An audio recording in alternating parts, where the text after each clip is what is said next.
Pentru că sistemul energetic național și-a arătat fragilitatea în aceste zile caniculare. Pană de curent masivă în 4 țări europene. Totul are și alte efecte dramatice. Pană de curent majoră în 3 spitale din capitale. Penele de curent i-au lăsat fără nicio sursă de răcoare în plin cod roșu de caniculă. Stau cu chestiile astea aici lângă mine de vreo 2 săptămâni și n-am avut timp să le schimb.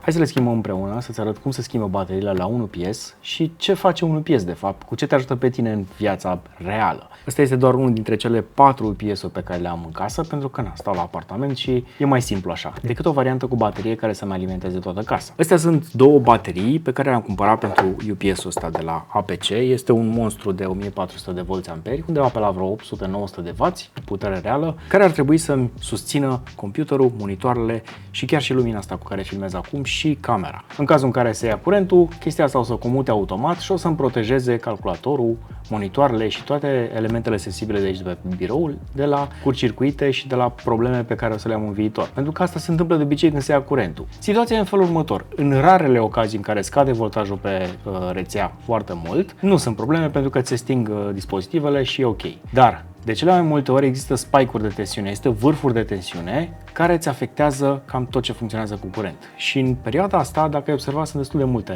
astfel de spike-uri de tensiune, cade curentul în cartierele din București enorm de mult. Și asta pentru că toată lumea folosește aerul condiționat ca să se răcească, pentru că e foarte cald afară și când vii de la serviciu, la 6-7 seara, automat dai drumul la aerul condiționat ca să-ți faci rece în casă. Tu și ceilalți 40 de vecini care stau cu tine în bloc și bineînțeles rețeaua electrică nu este construită pentru așa ceva și mă mir că încă rezistă. Nu s-a luat curentul de foarte multe ori la mine în cartier, pentru asta sunt mulțumit și sunt fericit, dar se ia destul de des.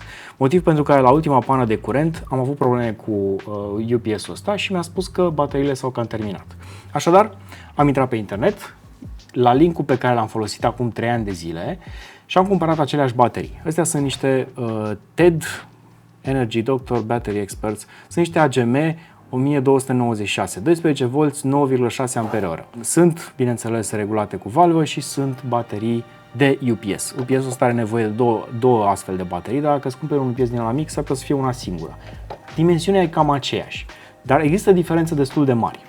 Pe chestiile astea am dat undeva la 230 de lei, dacă nu mă înșel, 240 de lei, ceva de genul ăsta. O să mă uit în cont și îți arăt prețul exact. Și asta pentru că bateriile originale pentru acest UPS sunt numai puțin de 460 de lei. Asta e una dintre cele mai ieftine variante pe care le-am găsit, pentru că sunt și la 5 și la 600 de lei. Același set de baterii, doar că cele originale care sunt pentru UPS-ul ăsta. Acum va trebui să-l desfac. Sigur, fiecare UPS are modul lui de a fi demontat și ar trebui să te uiți un pic la instrucțiunile pe internet. Dacă nu găsești, caută pe YouTube, pentru că cineva sigur l-a desfăcut, l-a demontat și a văzut cum se pot schimba. Cel mai probabil o să am nevoie de șurubeliță, dar aici pe partea din spate am o chestie care se numește Battery Connector și pe care trebuie să-l scot, pentru că ăsta deconectează bateriile de la circuit și în felul ăsta nu mai risc să mă electrocutez. Nu fă chestia asta dacă nu te pricepi să desfaci chestii, pentru că există această probabilitate să te electrocutezi. Sunt destul de puternice bateriile astea și îți pot da un șoc destul de serios. Cred că o șurubeliță e cea mai sănătoasă în situații de genul ăsta. Gata. Și acum trebuie să obțin acces la șuruburi. Pentru asta am nevoie, bineînțeles, de o șurubelniță electrică din asta cu cauciuc aici, pe tijă, până aici. Da, clar, nu o să mai ai garanție după ce îl desfaci, așa că e pe riscul tău treaba asta. Oricum, mai mult de 3 ani de zile nu-ți dau garanție pe aceste dispozitive, în mare parte undeva la 2. Deși producătorul promite că pe UPS-ul ăsta bateriile ar trebui să ține 5 ani de zile, nu se întâmplă chestia asta, stai liniștit. Acum, un UPS este extrem de util atunci când ai echipamente destul de sensibile, cum ar fi computere, pentru că pentru asta au fost gândite inițial, monitoare, chiar și laptopuri, telefoane pus la încărcat. Și este foarte important pentru sisteme de alarmă. De obicei, majoritatea sistemelor de alarmă vin cu o baterie de backup, cel mai probabil tot una din asta mare și sănătoasă, și bineînțeles pentru sistemele audio. Dacă ai stații de amplificare, lucruri de genul ăsta, televizor, ai putea să le pui și pe acelea pe UPS. Unul de 500 de W ar trebui să fie suficient pentru un televizor de diagonală destul de mare și pentru o stație, măcar să le protejezi în momentul în care pică tensiunea, pentru că cu siguranță reparația lor o să fie mai scumpă decât o astfel de sculă care stă în priză tot timpul. Aici trebuie să fie o clemă undeva.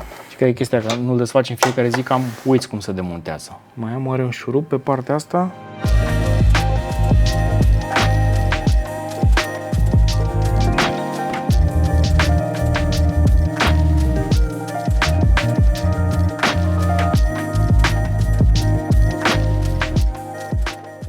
Da, cred că cea mai bună variantă este să intru și eu pe YouTube și să văd cum se deschide UPS-ul.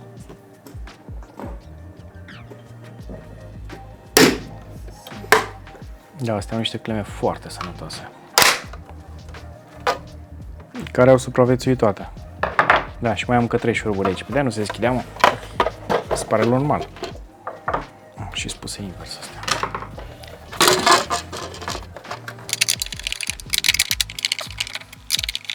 Acum, diferențele între bateriile astea și bateriile normale, adică cele originale ale UPS-ului, ar trebui să fie minime. Până la urmă sunt niște baterii. Dacă au aceeași capacitate și dacă sunt noi, e foarte probabil să țină chiar mai mult decât bateriile originale care vor fi livrate pentru el. Pentru că chiar dacă este un model, de exemplu, destul de rar pe piață, e posibil ca bateriile alea originale să fi stat destul de mult pe raft, ceea ce iarăși nu este bine pentru o baterie. Astea sunt măcar un model cumva mai universal și vin ele la kit, dar sunt pe dimensiunea respectivă.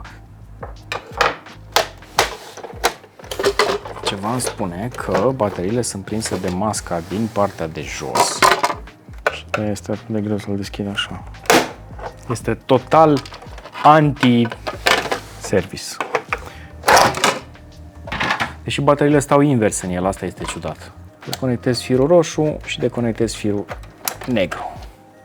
Și în momentul ăsta pot să scot cele două baterii pe care le am aici și pe care trebuie să le pun undeva jos ca să nu mă murdăresc mai tare de atât de lichid de baterie. Și pentru că îmi place să fac lucrurile ca la carte, bateriile le erau prinse între ele, așa că o să le prind și eu pe acestea cu o bandă de dublu adeziv.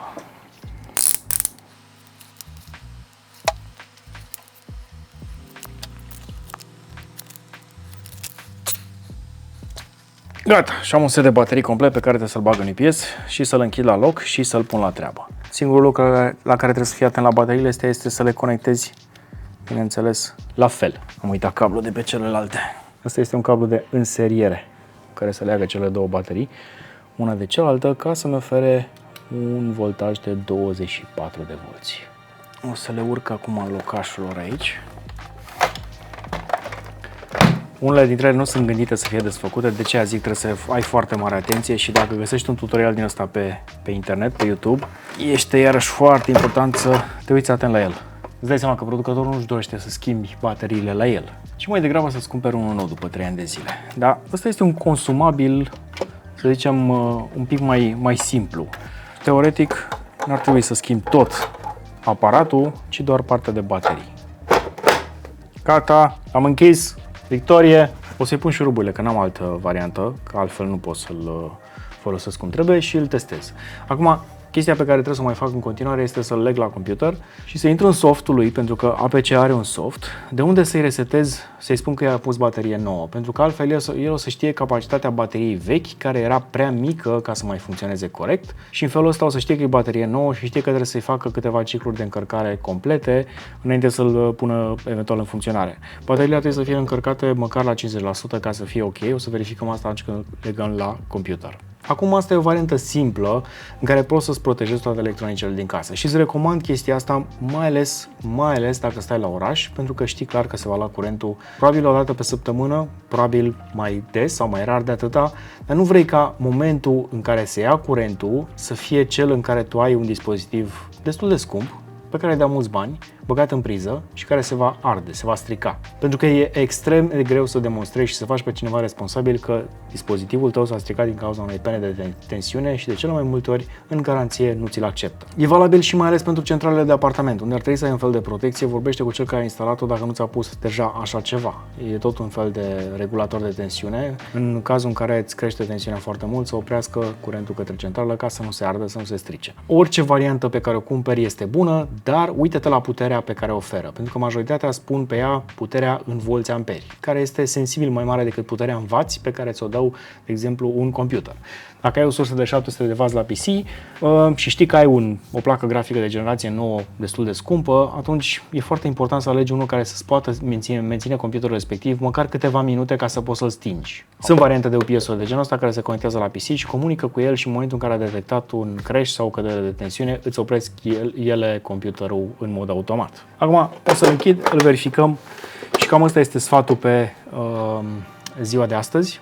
încearcă să-ți protejeze electronicele pentru că merită.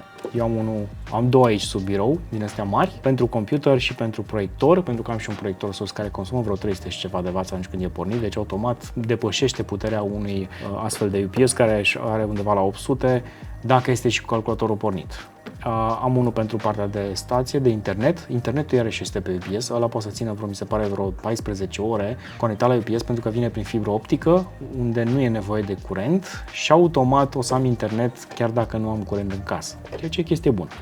Asta în cazul în care ai camera de supraveghere, de exemplu pe wireless și vrei să le poți verifica sau vrei să știi care e statusul alarmei, dar alarma nu mai are internet, că ți-a murit și routerul. Deci ăla e și unul din punctele sensibile și din nou celelalte electrocasnice și electronice pe care ți-am spus mai devreme. Dacă ți-a plăcut clipul ăsta și ai învățat ceva din el, dă un like, dă un share, arată-l la un prieten și hai mai jos în secțiunea de comentarii să-mi spui eventual și ce am greșit când l-am demontat și am schimbat bateriile. Pentru că probabil sunt multe chestii pe care le-am omis și cineva mai experimentat ca mine le știe. Hai să le lași acolo ca să le știe și toată lumea. Cam atât. Numai bine!